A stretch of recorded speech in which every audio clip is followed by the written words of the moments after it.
This is the basement ridge.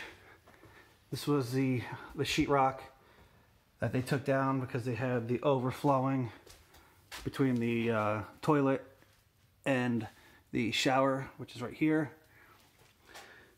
This was the access for the clean out. We forgot to leave the cover there, so they just opened the wall, understandably. So we got to come back to repair that.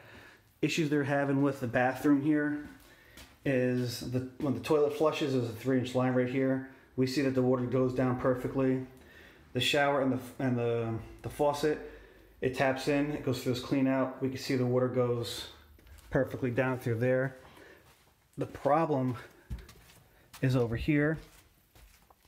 So this 2-inch pipe right here, this T right here, or this Y, connects to the drain for the sink. And what they did though, we have an auto vent right here. So you see the Studer vent up there. This pipe right here is actually the discharge for the utility sink. There's an ejector pit on there.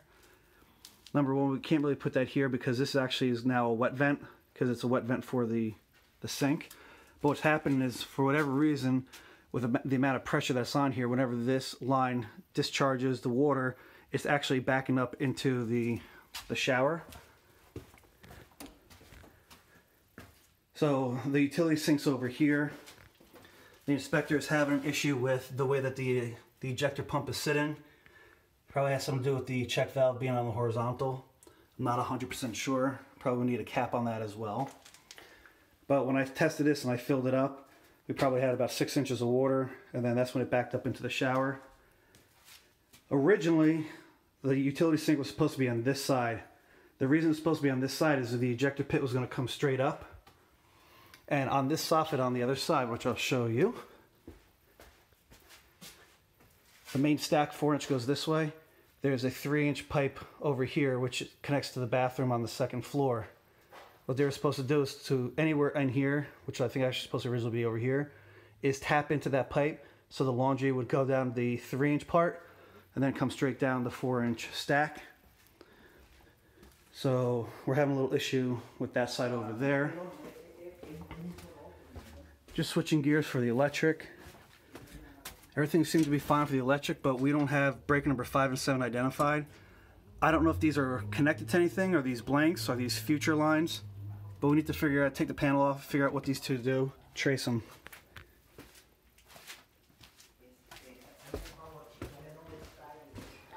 When they were having the backup on the main stack, so when that stack backed up, it was clear it's going down because we cut the cast iron, put a mission coupling, went up PVC.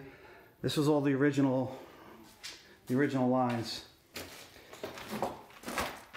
So this opening here, we can see when the toilet flushes, we can see it coming this way. It goes down the pipe, no big deal. And somehow it seems to tie into what they have down here as a house trap. This pipe over here is a 3-inch PVC. They reduced it to 1.5 inches. I don't know why, but I could just pull this up. It's not glued, and then I could see the house trap. I could see all the water. So when they put the French drain in, they went basically on top of the house trap. But it's not like when they did this, they would have known that that would have been a house trap, because there was no clean out here indicating it would be. Like, I also don't know why they have this cap here, or why this one is end up being here as well. But either which way, I think the solution is going to end up being just remove this part of the French drain for now, cut all this crap out here, and just redo this whole section right here so that we don't have any issues. Now, the other pipe on this side was 4 inches. So when we run in that water, this house trap goes down and somehow it connects into here. This is just basically tapping into that drain. So maybe underneath here, this is maybe a 4-inch pipe, and then it taps into that house trap, however it is. But let's just get this stuff redone so that this taps into the 4-inch drain, the main stack, which operates right now. We don't have any backups of any sort.